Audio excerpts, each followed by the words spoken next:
Hey, what's up, guys? Kevin here to bring you a brand new video. So, I kind of just got done with watching two of what might be the craziest movies I've ever seen. Well, one of them was a lot more creepy, let's just say. And the movie was appropriately named Creep. Now, I saw the first Creep, and, well, a lot of people would think it was pretty scary, or creepy. It's supposed to be creepy, but I honestly didn't think the first one was creepy. But the second one was really creepy, actually, and it really got deep into this character that this movie centers around. And it was just so like crazy, like messed up, like the shit that went down in this film. And honestly, like if you can't handle Creep 1, you sure as hell can't handle Creep 2. Because Creep 2 is one of those fucked up films that you don't know what to predict when you're seeing the mind of a serial killer right in front of you when it basically depicts this girl videotaping this guy, and she's kind of like being clever in her own way by like getting close to him and like kind of like figure out more about him and getting on his side about it, and just just delving more and more into who he is, what he is and whatnot. And I honestly thought that she wouldn't turn out that well because she's just like she wanted like YouTube views for this show called Encounters.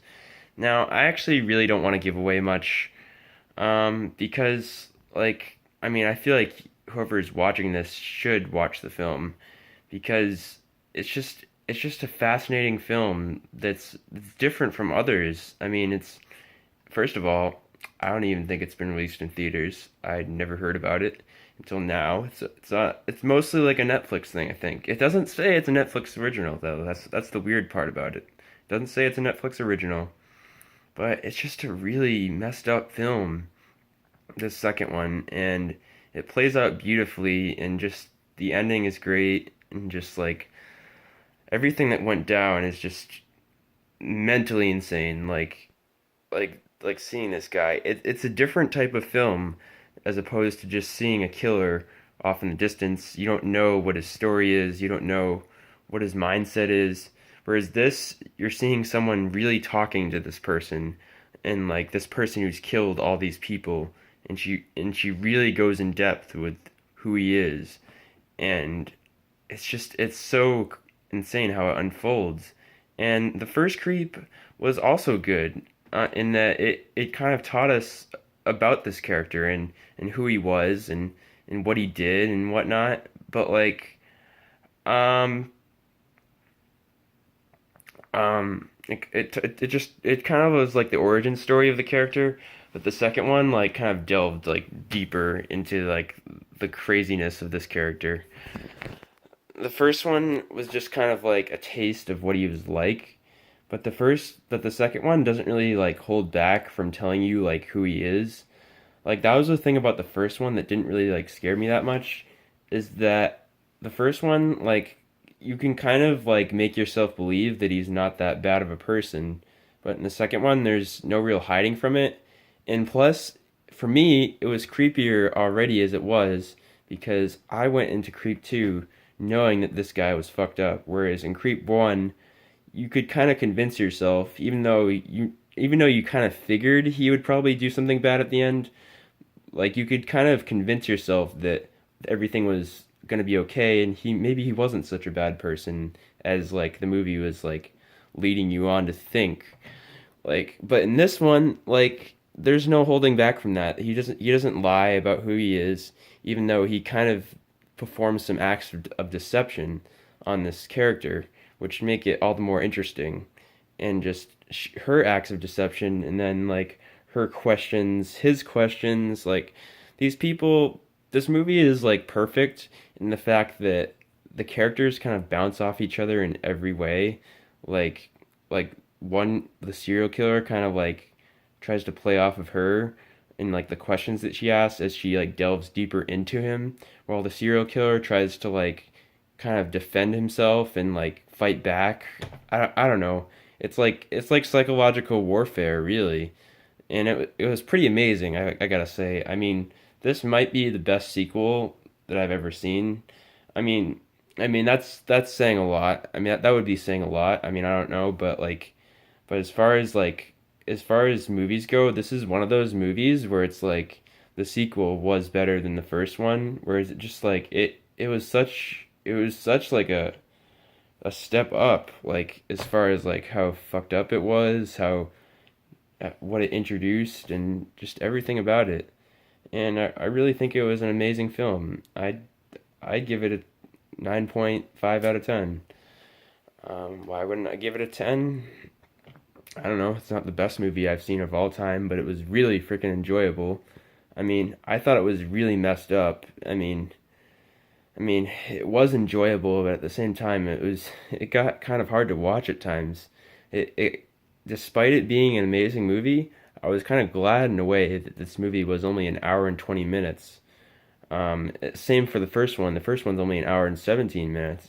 I think it was appropriate, but no offense to the movie. That's the thing. It's just like, damn, this movie is like heavy. You know, like when you see like a movie that's like just kind of like a lot. And yeah, I know I'm wearing my headset, but like this is I literally just watched the movie on Netflix, and like I just wanted to give my first reaction of it instantly, and what I thought of the first one too, because like the first one, the reason the biggest I think one of the biggest reasons why I wanted to talk about this is just because the first one is so much different from the second one, and that the first one is just like the introduction, and you're not sure of who this guy is, and the second one you're really sure of who he is, and you know what he's up to and what he's gonna do and how fucked up he is. It's just like what's gonna happen is the question, and that's what also makes it interesting. But like, it was a really enjoyable film, I gotta say. And I mean, this actor is great as well. But like, damn, some of the shit that was in this movie, like, oh yeah. Like I said before, don't watch this film if you didn't like if you didn't like or couldn't stand the first one, because I could sure as hell stand the first one, but this one I don't know. Like this one was pretty insane, but an amazing movie. Uh, if it's any like award for a movie, I'd say this is the best fucked up movie I've seen ever. If that's like um, a prize for a movie.